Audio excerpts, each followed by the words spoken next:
The thing that I'm most excited about in Homefront is this unique core fantasy. The idea that, we're exploring the civilian side and the human side. The main gameplay goal behind the single-player portion of our game was to put the player in the shoes of a resistance soldier fighting for his country.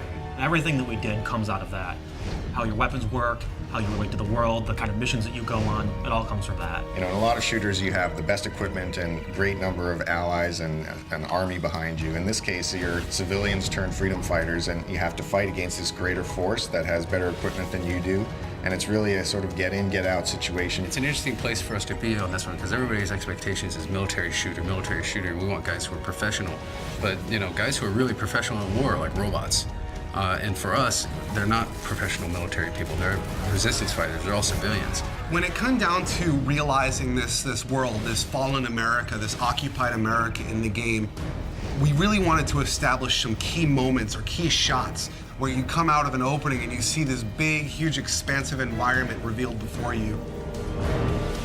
You see this enormous vista of this plane that crashed when the EMP went off. It's kind of like this moment where you're like, this is really something different. It's really spectacular. We really want people to feel like this looks like a place that I grew up in, and then twist it, and now it looks abandoned, now it looks collapsed. The second thing, which I think has been a huge win for us overall, is going after real-world brands. We really want to get these brands in here because they're part of the fabric of American life. So one of the places that the Koreans use as a supply depot is a classic big box store. And they sort of move in and they use the big space to store all their military stuff. And it's one of our big set pieces where the military goes on a raid mission to steal a bunch of fuel.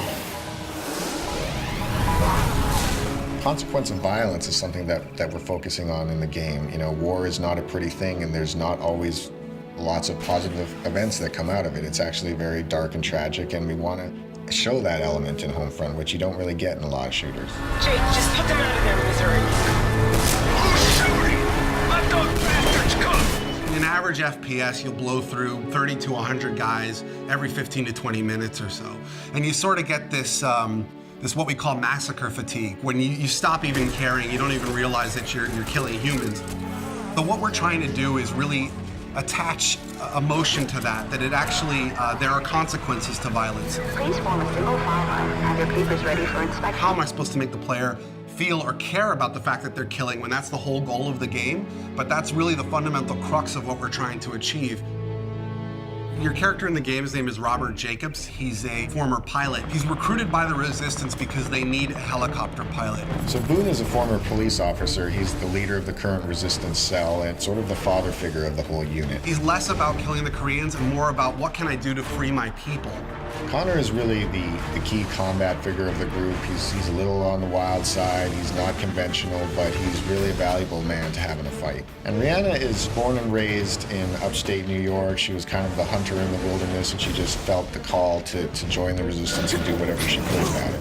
The final character is Hopper, and what makes him really interesting is he's a Korean American, and he has scars on his face from race riots that happened in the early parts of the war. The supporting cast is kind of interesting because you run across all these civilians who have totally different approaches. Some will work with you, some will support you, others might betray you or sell you out, and we create all these kind of neat moments around all these supporting characters.